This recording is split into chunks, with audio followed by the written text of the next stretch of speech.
বিশ্বাস করেন, আপনারা বলেন যে এখন মুসলিম প্রধান দেশ, আমি একটা স্টেটমেন্ট দিয়ে দিচ্ছি এখন বসে বসে, এখন এটা হচ্ছে একটা মুনাফেক প্রধান দেশ। প্রমাণ করতে চাইলে আমার সাথে বসেন। মুনাফেকের আলামত যে কয়টা আছে, কি এক নাম্বার কি, কথা বললেই মিথ্যার উপর দাঁড়ায় আছেন সবগুলা। দুই নাম্বার, আমানত রাখলেই খেয়ানতের উপর খেয়ানত, খেয়ানতের উপর খেয়ানত। মনে করেন আমি একজন ইমাম সাহেব, আমি যদি আমার দায়িত্বে পালন ঠিক মতো না করে আমিও খেয়ানত করি।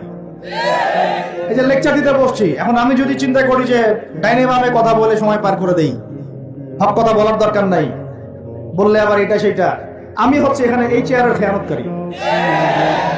প্রত্যেকটা ক্ষেত্রে চলতেছে এগুলা।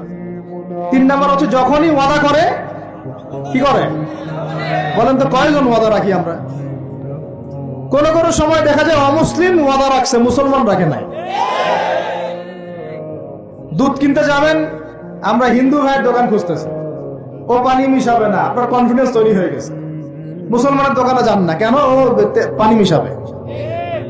কি একটা অবস্থা, কি একটা অবস্থা।